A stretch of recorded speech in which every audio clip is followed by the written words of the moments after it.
La presidenta Michelle Bachelet lideró ayer un consejo extraordinario de gabinete y en esta cita se redefinió la agenda programática de su administración, pero esta vez de acuerdo al escenario económico actual principalmente. La mandataria además realizó una autocrítica por el impulso de reformas simultáneas. Y queremos conocer algunas reacciones a este encuentro y para eso ya nos acompaña en CNN Chile el diputado y expresidente de la UDI, Ernesto Silva. Gracias por estar con nosotros a esta hora. Muchas gracias, ¿cómo estás? Yo muy bien, muchas gracias. Quiero saber cómo está el mundo político, especialmente después de lo vivido en el día de ayer. Por ejemplo, Ignacio Walker lo calificó como el hecho más importante del gobierno de la presidenta Bachelet en este año, por lo menos. Yo quiero, Claudio, primero ser justo. Sí, me parece bien que el gobierno reconozca su fracaso.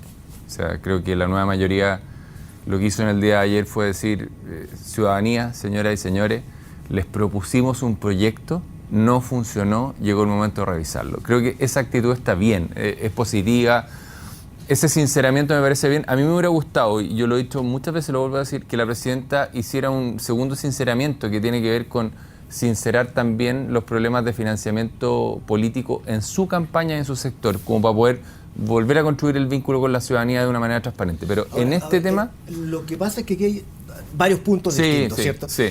Pero el primero tiene que ver con ponerle un freno de mano a una serie de reformas que se habían anunciado como promesas de campaña, pero que de alguna manera, y a mí me parece responsablemente, no estaban de acuerdo al momento económico que está viviendo el país. Ya sabemos las cifras de inflación, incluso de crecimiento económico a través del IMASEC. Bueno, el escenario económico en general es de desaceleración y por lo tanto aparece como un giro o un freno responsable. Yo creo, Claudio, que tú has sido generoso con la palabra desaceleración. Acá hay un frenazo. O sea, el ministro de Hacienda la semana pasada le dijo al Congreso que la economía no va a crecer 3,6%, sino que 2,5%. Eso es, o sea, redujo en un tercio lo que el país va a crecer. Eso es muy fuerte. Y por lo tanto, yo considero que es responsable que un gobierno diga, me tengo que detener y mirar.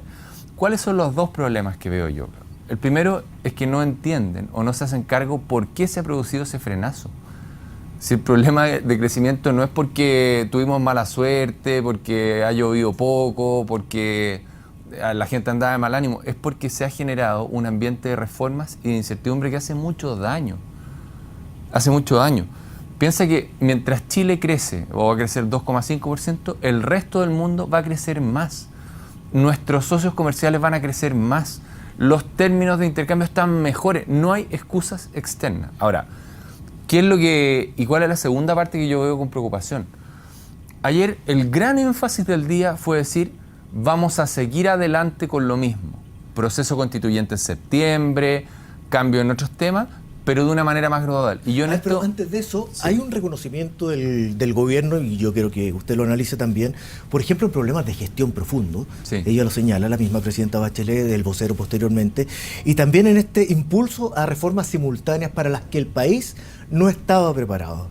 Y por lo tanto ahí sí parece haber un reconocimiento de una falla en los criterios que se ocuparon por lo menos para la implementación desde un principio de esta reforma. Sí, yo creo que eso está bien. Mira, lo que llama la atención es que la presidenta fue presidenta hasta hace 4 años atrás, digamos, y propuso una agenda de cambio súper profundo en el Estado y no se incorporó ese análisis. Me parece bien que se dé cuenta de que hay que modernizar el Estado. Lo que no nos dice es en qué dirección quiere tomar esos cambios, en qué dirección los quiere hacer, pero yo quiero volver, Claudio, a un punto central. Si tú quieres que el país funcione mejor, lo que tienes que preguntarte es si el problema es la velocidad de las reformas o la calidad de las reformas. Y ahí es donde yo creo que es la reflexión que no está hecha todavía y yo la planteo acá. El problema no es que las reformas se hayan hecho muy rápido, es que las reformas son malas. El proceso constituyente es un proceso que genera incertidumbre. Si el gobierno dijera... Aunque sea con diálogo como lo... Sí. ¿Ah? En la medida que el proceso, que la presidenta dijera, esta es la constitución que quiero, porque no es eso lo que nos ha dicho, ¿verdad? Sino que dice un proceso abierto, una incertidumbre. Esto es lo que yo quiero para Chile, lo propongo, y sobre esto genera discusión. Eso no está.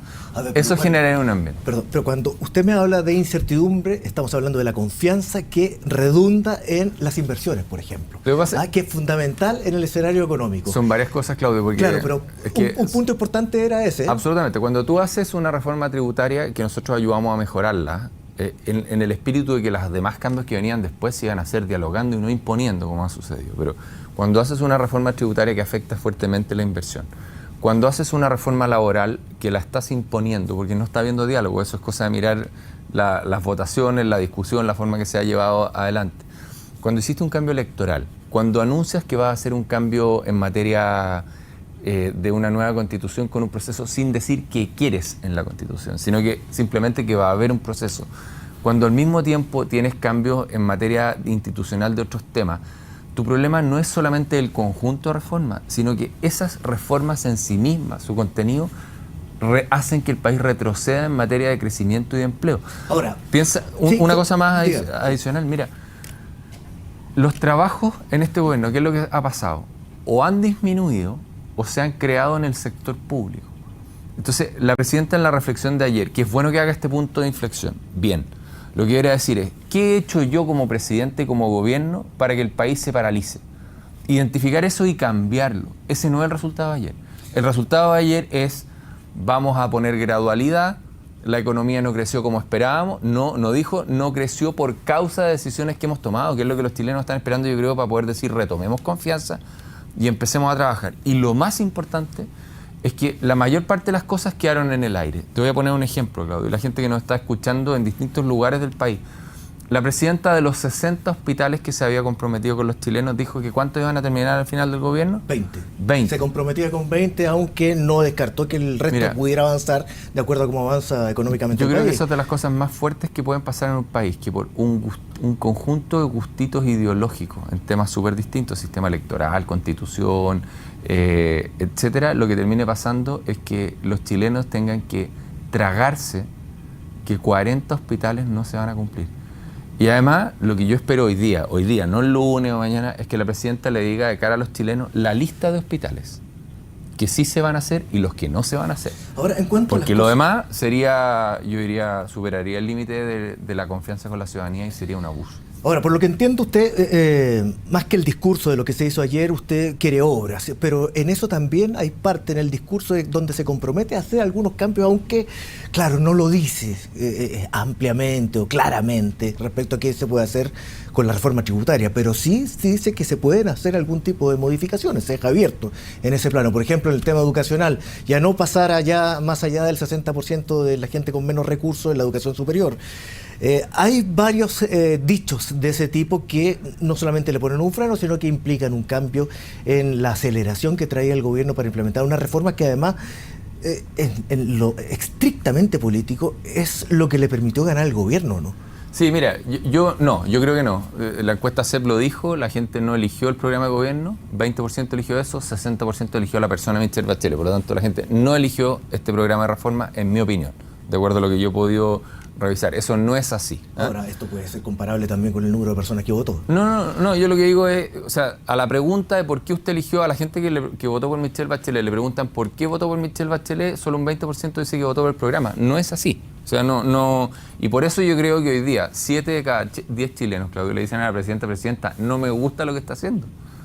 Le tenía cariño a usted, le tenía confianza a usted, hasta que ¿qué pasó? Hasta que me topé con que la presidenta decía que no supo nunca de las reuniones, de las 8 reuniones de su nuera con el controlador de un banco. Hasta que dijo que no tenía idea de lo que había pasado con el financiamiento de la campaña de ella. Hasta que dijo que no tenía, o sea, no dijo, pero no se daba cuenta de lo que pasaba en la economía. Entonces, ahí se produjo el quiebre de confianza, no en el tema del programa. La gente no votó por eso, a mi juicio. Ahora, hablemos de gobernabilidad también, porque, por ejemplo, Claudio, respecto a lo señalado en el día de ayer, hoy la CUT marcha, ¿cierto? Sí. Y uno de los slogans que tiene para la marcha es también la nueva constitución, por ejemplo, para ponérselo dentro del escenario de la gran política y de quienes conforman parte de la coalición de gobierno también. La CUT es autónoma, pero es en parte un apoyo al gobierno en este momento. Los estudiantes, que han dicho los voceros de la Confecha, que están ahí ya yo creo, Claudio, dudosos respecto a lo que se ha anunciado con educación el día de ayer. Yo creo que la clase media chilena ya sabe perfectamente que quienes marchan son una parte de la sociedad chilena. Pero el sentimiento de los trabajadores, de todos esos miles de trabajadores que han perdido su trabajo con Michelle Bachelet, de las familias que no lo han encontrado en estos años, de las familias que ven que su ingreso ha disminuido, no están con lo que diga la CUT hoy día en la mañana. Tienen todo el derecho a expresarlo, a manifestarse, pero los trabajadores chilenos por algo le están diciendo las encuestas que no les gusta la reforma laboral, Claudio. Si se lo están diciendo, no es un tema filosófico, le dicen no quiero este cambio porque me afecta, me afecta mi vida cotidiana. Entonces, el avance de ayer, yo estoy contento de que el gobierno y la nueva mayoría que a mi juicio se acaba. No solamente los retrocavadores. No, yo creo que se acabó la nueva mayoría. O sea, este concepto de querer imponer ideológicamente un Chile que soñaron algunos en un laboratorio, se acabó. Se acabó y tiene que empezar el sentido común. Lo de ayer es un primer paso. Pero mi punto es que ese primer paso no es suficiente porque la presidenta y la nueva mayoría venían manejando, siguiendo el ejemplo de Arturo Vidal, venían manejando un Ferrari, que era la economía chilena. Lo chocaron. Entonces, no basta decir vamos a manejar más lento, sino que hay que ver hacia dónde se va manejando y qué tipo de reformas se hacen. Mi reflexión de ayer, me alegro que la presidenta diga se necesita un cuarto tiempo, porque no el segundo. Hubo un segundo tiempo cuando se cambió de gabinete, hubo un segundo, el tercero en realidad. El segundo tiempo cuando vino el 21 de mayo, da lo mismo. Pero está bien que se haga un punto de inflexión. Pero esto no es un problema para avanzar más lento. Hay que avanzar en la dirección correcta. Y eso yo creo que todavía no se ha logrado. Diputado, quiero cambiarlo de tema porque se ratificó la prisión domiciliaria total para Jovino Novoa y ha habido reacciones al respecto. José Manuel Edwards, el Rojo, como se le conoce, y él mismo se nombra, dice que es el primer preso político del gobierno de Bachelet. ¿Qué le pareció esa reacción de Edwards? Yo, Claudio, lo primero es que a mí me parece una medida... suya, obviamente. Yo lo he planteado, me parece una medida desproporcional. Yo te pregunto a ti, Claudio, ¿tú has visto que en casos similares se esté tratando igual a los distintos sectores políticos? Esa es la pregunta que yo planteo de vuelta. O sea, te lo pregunto a ti, ¿cuántos formalizados hay? A ver, todavía no, pero lo que sí sé es que el caso Penta comenzó antes que el caso Soquimich, pero se ha interrogado a Rosenbluth, que tiene que ver con el caso Soquimich. Estoy hablando de dirigentes políticos. Y que fue involucrado por Martelli y el exministro del Interior Peñaglillo también. Estoy hablando de dirigentes políticos, dirigentes de partidos que hayan sido mencionados. ¿Cuántos han sido citados a declarar, Claudio? Bueno, dirigentes hoy día se dice en que el Parlamento. Por ejemplo, la fiscal Carmen Gloria Segura va a citar a 121 personas que tienen relación también con boletas mal emitidas. No, yo estoy preguntando de dirigentes políticos. Hay gente de la Concertación como Fulvio Rossi que va a ser involucrado en eso. Mira, yo quisiera ver ese trato equivalente. No lo he visto. No lo he visto. A mí me tocó presidir la UDI. ¿Y el exministro Peñaglillo, por ejemplo? Estoy hablando de dirigentes políticos de partido de la talla. Mira, lo que yo recuerdo es que Rodrigo Peñaglillo ha sido el único ciudadano que ha podido declarar en silencio, en resguardo, mientras todos los demás... No vi un trato igual, Claudio. Pero ¿cómo no ha habido filtraciones? Por ejemplo, durante la semana... Tú pones un ejemplo de trato y tomemos el ejemplo del exministro Peñaglillo. La gente que nos está viendo en la casa, ¿cómo vio que fue la declaración de Rodrigo Peñaglillo en la Fiscalía versus la declaración de todos los demás dirigentes? ¿Cómo fue la de Rodrigo Peñaglillo? ¿Cómo supimos que estaba declarando? No supimos. Pero supimos después cómo ha sido la de los demás dirigentes. Otro de los reclamos... Vámonos, vamos tomando otros ejemplos porque hay un documento que la UDI, esto no es un... Lo tomó muy en serio. Vámonos al tema, por ejemplo, de las querellas. ¿Cuántas querellas hay contra dirigentes de gobierno, a pesar de que sabemos que hay problemas de financiamiento de la política, hasta ahora? ¿Cuántas ha habido contra dirigentes de oposición? Es muy importante. Pero puede ser, ya dije, que el caso Penta había comenzado antes, no se hayan presentado todavía solamente, porque está en proceso de investigación. Hay una novedad, Claudio, en eso que contradice lo que tú estás planteando, que es que salió ahora una circular de impuestos internos. Y esa circular está hecha, a mi juicio, para que no haya más querellas. Está hecha así, porque miren, yo invito a la gente que la revise. Dice, vamos a armar un comité de subdirectores para que opinen y vamos a establecer criterios que en la práctica lo que hacen es muy difícil querellarse, por ejemplo, contra una empresa. Entonces, pero los casos que ya existen y que ya fueron presentados por el Servicio de Impuestos Internos sí pasaron a la Fiscalía. Lo que te digo en eso es que con esa circular ninguna de las querellas se habría presentado. Antes. Exactamente. Y por lo tanto, justo ahora que le tocaba a otros, viene un cambio. Entonces, yo, Claudio, creo que aquí no ha habido un trato igual. Porque yo creo que los chilenos en la casa saben perfectamente que los problemas de financiamiento de la política son problemas transversales. No hay nada excluido. De hecho, nosotros lo dijimos el día 1. Y a propósito del financiamiento de la política... El día 1, es que quiero terminar esta idea, Claudio. Lo dijimos el día 1 y la izquierda fue hipócrita y trató de apuntar con el dedo. Y ahora les ha reventado en la cara un problema muy fuerte. Lo que yo digo es que en esa realidad lamentable, que tiene que haber justicia y que se tiene que transparentar, no ha habido un trato igual para todos. Y eso es injusto. Y eso lo tiene que corregir. la autoridad administrativa, impuestos internos, el Ministerio Público y los tribunales. Y eso es lo que se necesita hacia adelante. Le voy a plantear lo que señala un fiscal para terminar ya. ¿Qué le parece? ¿Qué pasa si no todas las platas fueron efectivamente para financiamiento de la política? Él se lo pregunta cuando se cita a reformalizar a Joaquín Novoa. Los fiscales tienen que ser muy serios en esto. Yo no creo en el Chile de los juicios al parecer.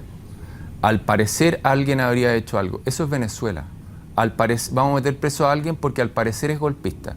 Si tiene una afirmación que hacer después de meses de investigar, que la haga, Claudio. Imagínate que alguien dijera, al parecer Claudio hizo tal cosa, después de 6 meses investigando.